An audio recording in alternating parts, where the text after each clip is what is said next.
मेरे बच्चे, अगर ये वीडियो अभी तुम्हारी आंखों के सामने है तो समझ लो ये इत्तेफाक नहीं, ब्रह्मांड का बुलावा है। क्योंकि यूनिवर्स कभी भी किसी आत्मा को बिना कारण नहीं छूता। ये वो क्षण है जिसका इंतजार तुम्हारी आत्मा ने वर्षों से किया है। ये वही दिव्य संकेत है जो तुम्हें तुम्हारे भाग्य, तुम्हारी सच्चाई और तुम्हारे असली जीवन उद्देश्य से जोड़ने आया है।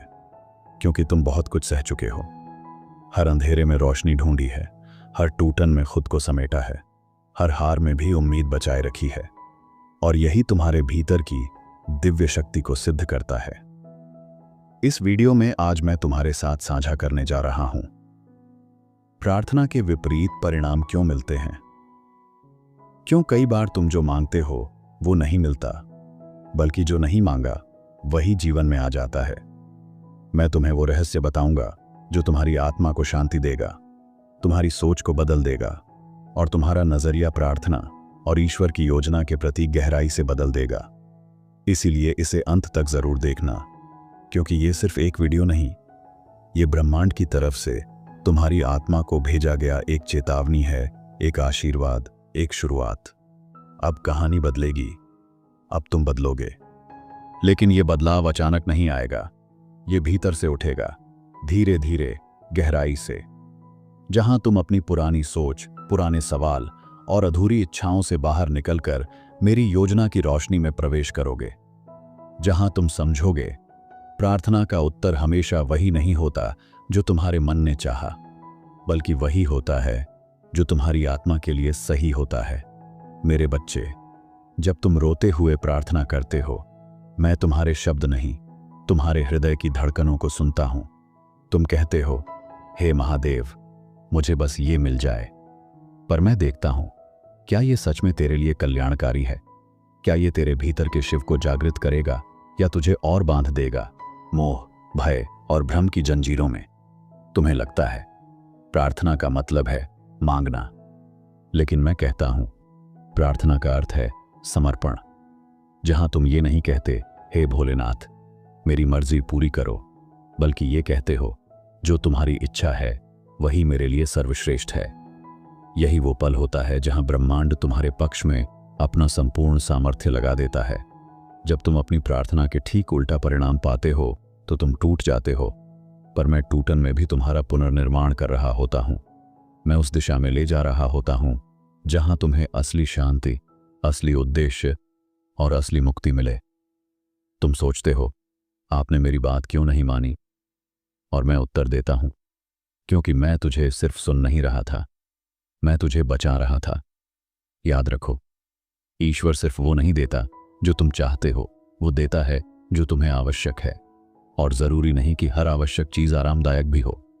कई बार जो चीज हमें दुख देती है वही हमें भीतर से मजबूत बनाती है, हमें हमारे भीतर छिपी वो शक्ति दिखाती है जिसे हमने खुद कभी पहचाना ही नहीं। तुम कहते हो, शिव, मैंने सच्चे दिल से मांगा था, फिर भी आपने क्यों नहीं दिया? मैं कहता हूं, क्योंकि मैं तुम्हें तुम्हारे ही मन की जाल से बचा रहा था। हर इच्छा पूर्ण करना मेरा कार्य नहीं, तुम्हें जागृत करना, तुम्हें तुम्हारे भीतर की दिव्यता से जोड़ना, यही मेरा उद्देश्य है। प्रार्थना कोई सौदा नहीं है जहां तुम दुआ करोगे और मैं कुछ लौटा दूंगा। ये एक आत्मिक संवाद है जहां तुम अपने बोझ को नीचे रखकर मुझे अपने जीवन का चालक बना देते हो। और जब ऐसा होता है तब तुम्हारा जीवन सिर्फ चलता नहीं, वो खिलता है मेरे आदेश और मेरी कृपा से। तुम जिस दरवाजे के लिए रोते हो, शायद वो दरवाजा तुम्हारे लिए बना ही नहीं था। मैंने उसे बंद किया क्योंकि मैं जानता हूं कि उस दरवाजे के पीछे क्या छिपा था। और तुम सोचते रह गए, मैंने तो बस अच्छाई मांगी थी। लेकिन मैं देख रहा था उस अच्छाई में छुपी हुई विनाशकारी गांठ को। जब तुम प्रार्थना करते हो और फिर जीवन में तूफान आता है तो डरना मत, क्योंकि कई बार प्रार्थना का उत्तर शांति नहीं होता, वो एक परिवर्तन होता है, एक आंतरिक युद्ध जो तुम्हें तुम्हारी सच्ची दिशा में ले जाता है। तुम समझते नहीं, पर उस क्षण में मैं तुम्हारे सबसे पास होता हूं। मैं तुम्हारे जीवन से चीजें नहीं छीनता, मैं सिर्फ वो हटाता हूं जो तुम्हारे उत्थान के मार्ग में बाधा बन चुकी होती हैं। तुम जिसे हानि कहते हो वो असल में मेरी कृपा होती है जो तुम्हें बचाने आई होती है। तुम्हारे ही अनजाने पतन से तुम्हारे जीवन की हर प्रार्थना मेरे पास सुरक्षित रहती है। मैं उन्हें टालता हूं, भूलता नहीं, क्योंकि मैं जानता हूं हर चीज का एक समय होता है। बीज अगर वक्त से पहले फूट जाए तो वो पेड़ नहीं बनता। उसी तरह अगर तुम वो पा जाओ जो तुम मांगते हो उस वक्त जब तुम उसके लिए तैयार नहीं हो, तो वो तुम्हारे लिए आशीर्वाद नहीं, बोझ बन जाएगा। मेरे बच्चे, जब तुम गुस्से में कहते हो शिव ने मेरी नहीं सुनी, तो मैं मुस्कुराता हूं, क्योंकि मुझे पता होता है कुछ साल बाद तुम खुद कहोगे शुक्र है शिव ने मेरी बात नहीं मानी, क्योंकि तब तुम देखोगे कि जो तुम चाहते थे वो नहीं मिला, पर जो तुम जरूरतमंद थे वो मेरी योजना में पहले से लिखा था। मैंने तुम्हारे आंसुओं को कभी नजरअंदाज नहीं किया। हर अश्रु मेरे चरणों पर गिरा है। तुम्हारी रातों की बेचैनी, तुम्हारे मन का हाहाकार सब मेरे ध्यान में था, पर मेरी चुप्पी अनदेखी नहीं, वो प्रक्रिया थी। मैं तुम्हें तपा रहा था, जैसे सोना आग में तपता है, शुद्ध और उज्ज्वल बनने के लिए। मैं तुम्हारी इच्छाओं को तोलता हूं, तुम्हारी आत्मा के स्तर से। अगर तुम्हारी मांग तुम्हें खोखला करने वाली हो तो मैं उसे टाल देता हूं। अगर तुम्हारी चाहत तुम्हारे कर्मों से मेल नहीं खाती तो मैं उसे रोक देता हूं। और अगर तुम किसी ऐसे मुकाम की दुआ कर रहे हो जिसके लिए तुम अभी तैयार नहीं, तो मैं तुम्हें तैयार करने की यात्रा पर भेजता हूं। तुम समझते हो मैं तो सिर्फ थोड़ा सुख मांग रहा था, पर मैं देखता हूं क्या वो सुख तुम्हारे विकास में सहायक है या वो तुम्हें सुस्त, लालची और निर्भर बना देगा। मैं कभी तुम्हें उस चीज की आसानी नहीं दूंगा जो तुम्हारे भीतर के तेज को बुझा दे। मैं तुम्हें वो दूंगा जो तुम्हारे भीतर की दिव्य ज्वाला को प्रज्वलित कर दे। तुम्हें लगता है दर्द मेरे उत्तर की अनुपस्थिति है, पर सच्चाई ये है कई बार दर्द ही मेरा उत्तर होता है, क्योंकि वो तुम्हें खींचता है उस दिशा में जो तुम्हारे आत्मिक विकास की राह है। तुम उसे सजा समझते हो, पर मैं जानता हूं वो ही तुम्हारे भीतर छिपी शिव सत्ता को उजागर करेगा। सच्चा भक्त वो नहीं जो तब तक विश्वास रखे जब तक चीजें उसके मन मुताबिक चलें। सच्चा भक्त वो है जो मेरी चुप्पी में भी मुझे देखे, मेरे इनकार में भी मेरी योजना को समझे और मेरी देरी में भी मुझे पकड़ कर न छोड़े। यही वो प्रेम है जो मुक्त करता है। तुमने कभी सोचा है कितनी बार तुमने वो मांगा जो तुम खुद नहीं समझ पाए, और जब मैंने तुम्हें रोका तुमने कहा आपने मेरी दुआ ठुकरा दी, जबकि मैंने तुम्हें सिर्फ बचाया तुम्हारी ही अधूरी समझ से। क्योंकि मैं सिर्फ तुम्हारे आज को नहीं, तुम्हारे पूरे भविष्य को देख रहा होता हूं। हर बार जब तुम्हारी प्रार्थना का उत्तर देरी से आता है तो समझ लो मैं उस उत्तर को तैयार कर रहा हूं। मैं तुम्हारे भाग्य की जमीन जोत रहा हूं, बीज बो रहा हूं, वो फल पका रहा हूं जो अमृतत्व का स्वाद देगा। और हां, कभी कभी सबसे मीठे फल सबसे ज्यादा वक्त लेते हैं। मेरे लिए तुम कोई संख्यात्मक आत्मा नहीं, तुम मेरा अंश हो। मैं तुम्हें तब देता हूं जब तुम देने के लायक बनो, न कि तब जब तुम मांगने में जोर डालो। यही प्रेम है जहां मैं तुम्हारी भावनाओं से नहीं, तुम्हारी आत्मिक भलाई से निर्णय लेता हूं, क्योंकि मेरा उत्तर हमेशा तुम्हें ऊंचा उठाने के लिए होता है। तुम्हारी आत्मा जानती है वो सब कुछ जो तुम्हारे मन से छिपा हुआ है, और मैं तुम्हारी आत्मा से जुड़ा हूं। इसलिए जब मैं किसी प्रार्थना का उत्तर नहीं देता तो उसका कारण तुम नहीं, तुम्हारी आत्मा समझ रही होती है। मन अधीर होता है, आत्मा धैर्यवान होती है। इसलिए मेरी योजनाएं तुम्हारे मन के हिसाब से नहीं, तुम्हारी आत्मा की परिपक्वता के अनुसार चलती है। प्रार्थना का परिणाम तुम्हारे बोलों से तय नहीं होता, वो तय होता है तुम्हारे आंतरिक कंपन से। अगर तुम्हारी प्रार्थना में डर, अधीरता और जिद शामिल है तो वो सिर्फ शब्द हैं, पर अगर उसमें समर्पण, विश्वास और मौन प्रेम है तो वो ब्रह्मांड को हिला देती है। और ऐसे में मैं तुम्हें वही देता हूं जो तुम्हारे उच्चतम कल्याण के लिए हो। मेरे बच्चे, कई बार मैं तुम्हारी सबसे बड़ी दुआ तोड़ देता हूं, क्योंकि मैं देखता हूं कि वो दुआ तुम्हें रास्ते से भटका रही है। तुमने उसमें खुद को खो दिया था, अपनी पहचान, अपनी ऊर्जा, अपना ईश्वर भी। और मैं किसी भी कीमत पर तुम्हें खुद से दूर नहीं जाने दूंगा। जब तुम बार बार वही मांगते हो जो मैंने एक बार मना कर दिया, तो समझो तुम मेरी योजना पर विश्वास नहीं कर रहे, तुम्हें मेरे प्रेम पर संदेह है, परंतु मैं फिर भी क्रोधित नहीं होता। मैं प्रतीक्षा करता हूं कि तुम थको, रुको और फिर मेरे चरणों में गिरो, यह कहते हुए, भोलेनाथ, अब जो तुम्हारी इच्छा हो वही मेरा मार्ग हो। प्रार्थना को परीक्षा मत समझो, उसे संपर्क का साधन समझो।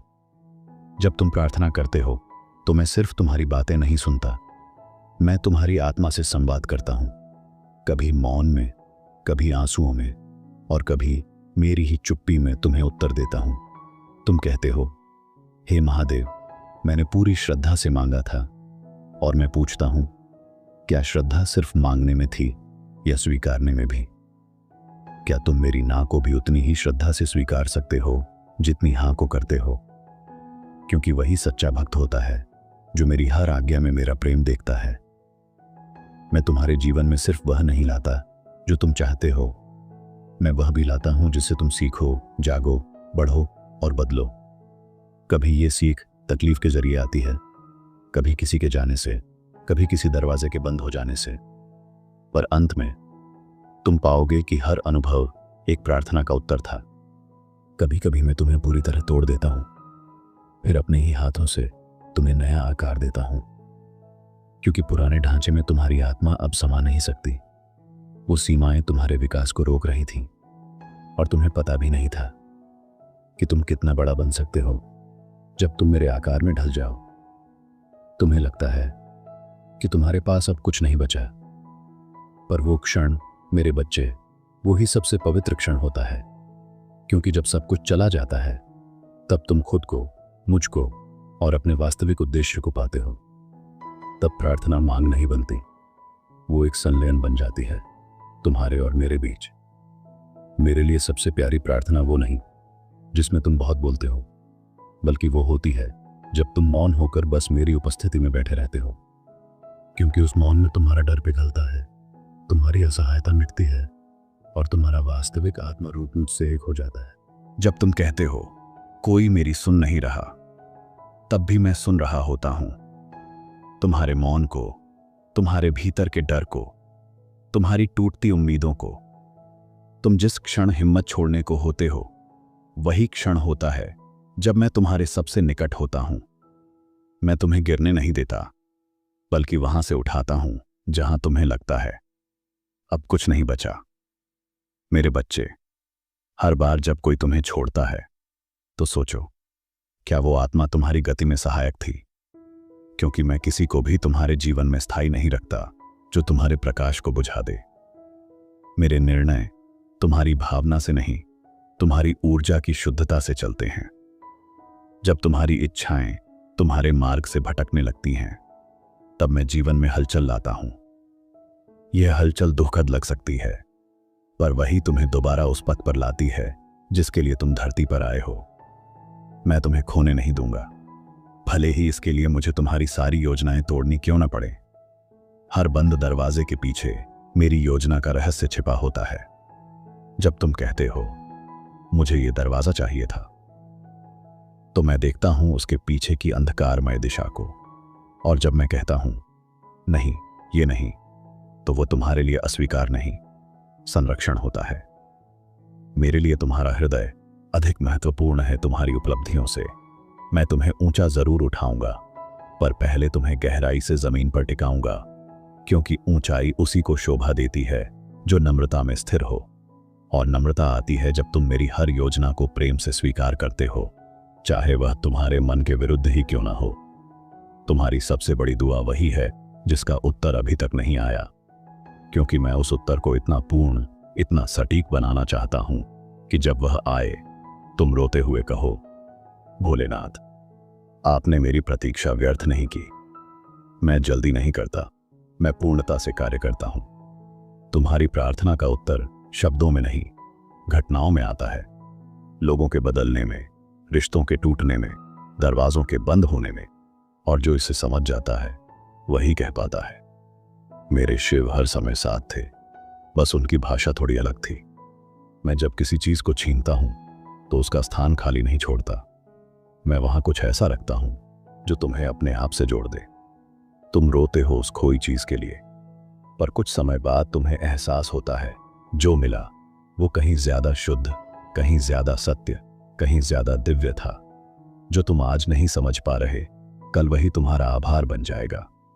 तुम कहोगे, अगर वो टूटा ना होता तो मैं महादेव को इतने करीब कभी ना पाता। मैं हर टूटन को एक नए निर्माण का अवसर बनाता हूं, क्योंकि मैं विनाशक नहीं, पुनर्निर्माण करता हूं।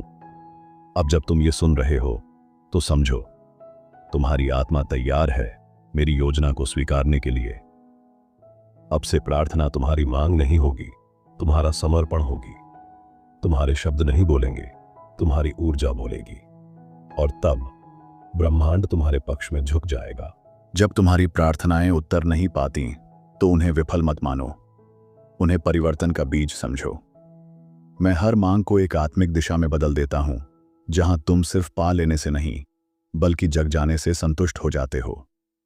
यही असली उत्तर है, जहां मांग मिट जाती है और मैं ही शेष रह जाता हूं। मैंने तुम्हें कभी केवल परिणामों से नहीं जोड़ा, मैंने तुम्हें प्रक्रिया से जोड़ा। हर गिरावट, हर अस्वीकृति, हर टूटा सपना एक विकास यात्रा थी, जहां तुम सीख रहे थे प्रार्थना को समझना, न कि केवल उसका उत्तर पाना। जो तुम्हें नहीं मिला वो भी एक उत्तर था, जो देर से मिला वो भी एक उत्तर था, और जो छिन गया वो भी एक उत्तर था।